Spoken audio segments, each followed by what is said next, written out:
Hello အားလုံးပဲမင်္ဂလာပါရှင် Sunny Photo Channel မှာကြိုဆိုပါရစေ Sunny ဒီနေ့ဖပြမယ့်အကြောင်းအရာလေးရတော့ပေါ့နော် Self Awareness ဆိုတဲ့အကြောင်းအရာလေးပါဘာကြောင့်တချို့လူတွေကဘဝမှာတိုးတက်အောင်မြင်ပြီးရောတဲ့ဘာကြောင့်တချို့လူတွေကကြတော့တနေရာထဲမှာရက်တက်နေကြတာလဲဆိုတဲ့အကြောင်းအရာလေးပါအဖြေကတော့ရှင်းပါတယ်တဲ့ Self Awareness အကြောင်းမှာကဲအဲ့ဒီ Self Awareness အကြောင်းကို Sunny ရဲ့ဗီဒီယိုလေးကိုစုံအောင်လိုက်ပြီးတော့ကြည့်ပေးကြဖို့မြတ်တာရက်ခံပါတယ်။ဒါနေ Self Awareness အကြောင်းလေးကိုပေါ့နော်အရှိဖတ်ပြပေးပါမယ်ရှင်လို့ Self Awareness ပေါ့နော်သူကအတိတ်တည်းရှိခြင်းနဲ့ကျွန်တော်တို့ဘလို့လူမျိုးစားဖြစ်တယ်ဆိုတာကို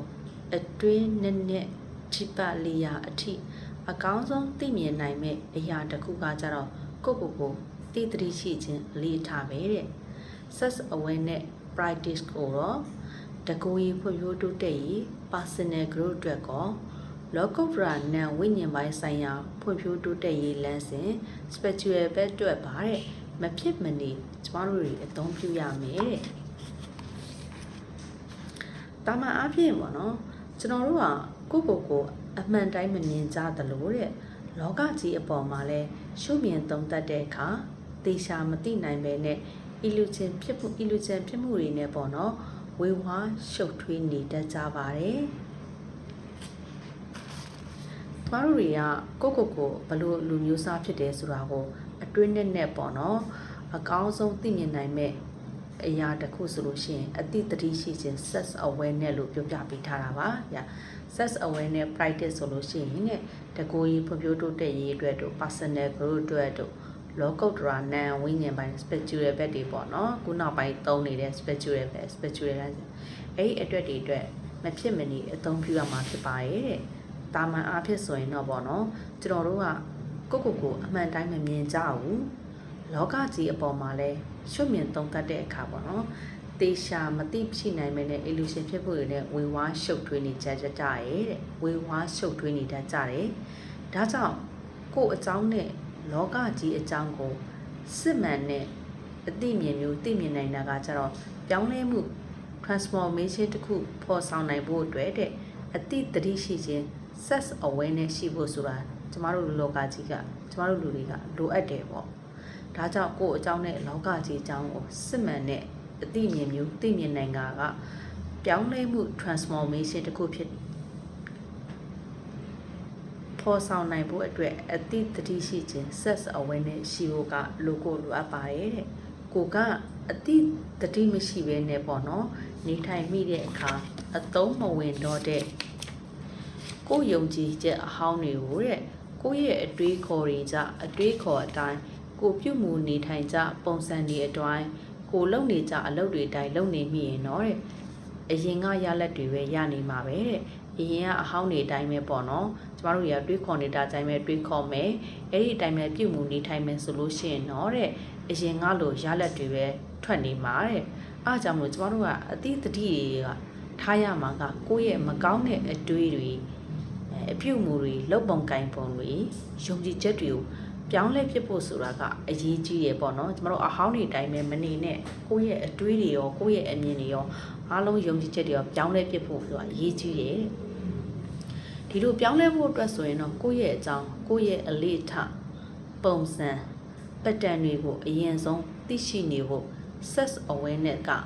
လိုအပ်ပါရဲ့တဲ့အဲ့လိုပြောင်းလဲဖို့အတွက်ဆိုလို့ရှိရင်ပေါ့နော်ကိုယ့်အကြောင်းတို့ကိုယ့်ရဲ့အလေးအထားတို့ပုံစံတွေပတ်တန်တွေအရင်ဆုံးသိရှိဖို့ self awareness ဆိုတာကလိုအပ်တယ်တဲ့ဒါပေမဲ့အများသောအားဖြင့်တော့လူတွေကတုံ့ပြန်နေကြပုံစံတိုင်းပဲပတ်တန်တွေနဲ့ပုံစံဟောင်းပတ်တန်တွေနဲ့ပဲတတိလက်လွတ်တုံ့ပြန်နေကြရဲ့တဲ့ကိုယ့်ရဲ့ခံစားချက်တွေနောက်ကိုပဲခံစားနစ်မျောပြီးတော့ပေါ့နော်လိုက်သွားနေတတ်ကြတယ်မပြင်းမဲနဲ့ပေါ့နော်ကိုယ့်ရဲ့ခံစားချက်တွေတိုင်းပဲအဲ့ဒီနောက်ကိုပဲလိုက်သွားနေတတ်ကြရဲ့ကိုယ့်ရဲ့ဝေဖန်သုံးသပ်လွန်းတဲ့အိုးနောက်နဲ့ပဲတစ်ချိန်လုံးဝေဖန်ပိုင်းရှား criticize လုပ်ပြီးတော့သုံးသပ်နေကြရဲ့တဲ့ကိုလည်းအကဲဖြတ် just လုပ်နေသလိုအခြားသူတွေကိုလည်းအကဲဖြတ် just လုပ်နေတတ်ကြပါသေးတယ်ဒါတွေရောတဲ့အတိတတိမရှိခဲ့ဘူးဆိုလို့ရှိရင်မကောင်းတဲ့အလေးကျင့်တွေကကြတော့ လုံးဝရက်တန့်လို့မရဘူးအတိတတိမရှိဘူးဆိုလို့ရှိရင်ကျမတို့တွေကမကောင်းတဲ့အကျင့်တွေပေါ့နော်မကောင်းတဲ့အလေးထားကိုလုံးဝရက်တန့်လို့ရမှာမဟုတ်ဘူးတဲ့တစ်သက်လုံးမွေးဖွားကြီးပြင်းလာရလောကကြီးရဲ့တင်ကြားထိန်ချောင်း program တွေအလုပ်ခံလာရတဲ့စဉ်းစားတွေးခေါ်လုံးနဲ့အစွန်းရောက်စိတ် logical mind ကြီးနဲ့ဆက်လက်ရှင်သန်နေမိသွားမှာပဲဖြစ်ပါတယ်အဲ့လိုဆိုရင်အရာအပေါ်မှန်ကန်တဲ့အမြင် right view ကိုမရတော့ဘူးအရာပေါ်မှာကျမတို့မှန်ကန်တဲ့အမြင်ကိုမရတော့ဘူးပေါ့မှန်ကန်တဲ့အမြင်မရှိရင်မှန်ကန်တဲ့အတွေးခေါ်ဆိုတာလည်းမတွေးနိုင်တော့ဘူးမှန်ကန်တဲ့အမြင်မရှိမှတော့မှန်ကန်တဲ့အတွေးမတွေးနိုင်တော့ဘူးပေါ့မှန်ကန်တဲ့အတွေးမရှိရင်လှုပ်တင်တာနဲ့မလှုပ်တင်တာတွေကိုခွဲခြားမသိတော့မှန်ကန်တဲ့ဆုံးဖြတ်ချက် right decision ဆိုတာလည်းမရှာနိုင်ဘူးတဲ့အတွေးခေါ်မှမတွေးနိုင်တော့မှန်ကန်တဲ့ decision လည်းဘယ်လိုရှာနိုင်မလဲပေါ့မှန်ကန်တဲ့လုပ်ရ right action ကိုဆက်မလုပ်ဆောင်နိုင်တော့ပါဘူးဒါအပြင်လူတွေတစ်ချိန်လုံးအရှားသူတွေနဲ့ကဲ့ရဲ့တာဝေဖန်တာအဖြစ်တင်တာတွေအပြင်နဲ့ကိုလည်းမကောင်းတဲ့အတွေးတွေမကောင်းတဲ့စကားလုံးတွေနဲ့အကဲဖြတ်ဝေဖန်သုံးသပ်နေတတ်ကြပါသေးတယ်ကိုတောင်မှပဲတဲ့မကောင်းတဲ့အတွေးတွေတွေးပြီးတော့မကောင်းတဲ့စကားလုံးတွေနဲ့ကိုပြန်ပြီးတော့လဲဝေဖန်သုံးသပ်နေတတ်ကြသေးတယ်တဲ့ဒါကြောင့်ပေါ့နော်ကိုယ့်ရဲ့အတိတတိကိုမြင့်တင်ရမယ် self awareness ကိုပေါ့ practice နဲ့အတူတဲ့လောက်ရမှာကမိမိတို့ရဲ့အတွေးကိုယ့်ရဲ့အတွေးတွေပေါ့တုံ့ပြန်မှုတွေခံစားချက်တွေဝေဖန်ပိုင်းခြားမှုတွေကို criticize တွေသုံးသပ်အကဲဖြတ်မှု judgment တွေအားလုံးကိုတတိထားမိအောင်တဲ့ observer role ကနေပြီးတော့စောင့်ကြည့်နေခြင်းဖြစ်ပါတယ်ကျမတို့တွေကလေ့ကျင့်ပြီးတော့ကိုယ့်ရဲ့အတွေးတွေကိုယ့်ရဲ့တုံ့ပြန်မှုခံစားမှုဝေဖန်ပိုင်းခြားနိုင်မှုတွေကိုအမြဲတတိထားပြီးတော့လေ့လာပေါ့နော်အကဲဖြတ်နေရမယ်တဲ့ဒါမှသာအသုံးမဝင်မရှိသင့်တော့တဲ့ကိုယ့်ရဲ့ကန့်သက်ထားတဲ့အစွဲပေါ့နော် limiting belief တွေကိုယ့်ရဲ့တုံ့ပြန်မှုပုံစံ pattern တွေပေါ့လေ့ကျင့်တွေ habit တွေခံစားချက် emotion တွေကိုတည်တည်ရှာရှာတွေ့ရှိလာကကိုအတွင်းနဲ့ deeper level အထိနားလည်လာမှာဖြစ်ပါရဲ့တဲ့ကိုယ့်ရဲ့အသုံးမဝင်တော့တဲ့ပေါ့နော်အသုံးမဝင်မရှိသင့်တော့တဲ့ကန့်သက်ထားတဲ့ limiting ယုံကြည်မှုတွေပေါ့နော်ကိုယ့်ရဲ့တုံ့ပြန်မှု pattern တွေကိုအဲ့ဒါတွေကိုဟိုးအတွင်းနဲ့ထိသေချာလေ့လာရမယ်တဲ့အဲ့ဒီအကျင့်လေးအစွဲတွေဖျောက်ရမယ်ပေါ့နော်လေ့ကျင့်ယူရမယ်တဲ့ဒီလိုအတိတတိထားပြီးတော့ကိုစောင့်ကြည့်ခြင်းအပြင်ကျွန်တော်တို့မှာအမြင့်တွယ်နေတဲ့မကောင်းတဲ့အကျင့်တွေမကောင်းတဲ့တွေးခေါ်ပုံတွေအသုံးမဝင်တော့တဲ့ပြုမှုနေကြပုံစံတွေကိုတတိထားမိလာကဒီလိုအကျင့်တွေဘာကြောင့်ဖြစ်ပေါ်လာရတာလဲဒီလိုတွေးခေါ်တွေကဘယ်သူစီကဘယ်နေရာကနေပြီးရလာတာလဲဒီလိုပြုမှုနေကြပုံစံတွေကဘယ်ခံစားချက်တွေကြောင့်ထွက်ပေါ်လာတာလဲကိုပြန်ပြီးသုံးသပ်ခိုင်းနေရနော်စသဖြင့်နဲ့တိတိကျကျခွဲခြားသိလာရမှာဖြစ်ပါတယ်အဲ့လိုစောင့်ကြည့်ခြင်းအပြင်ကိုဟိုအတွင်းနဲ့ဒီစောင့်ကြည့်ခြင်းအပြင်ပေါ့နော်ကိုအဲ့ဒီခံစားချက်ကဘယ်ရလာတာလဲအဲ့လိုပေါ့နော်အသုံးမဝင်တော့တဲ့ပြုမှုနေကြပုံစံတွေကဘယ်ကနေပြီးတော့ဖြစ်လာတာလဲဆိုတာတွေကိုအဲ့လိုစောင့်ကြည့်ခြင်းအပြင်နဲ့တိတိကျကျခွဲခြားသိလာရမှာတဲ့ကျွန်တော်တို့ရဲ့ပြုမှုနေကြလက်ရှိပုံစံ pattern တွေအားလုံးကကြတော့အတိတ်ကအတွေ့အကြုံတွေကြောင့်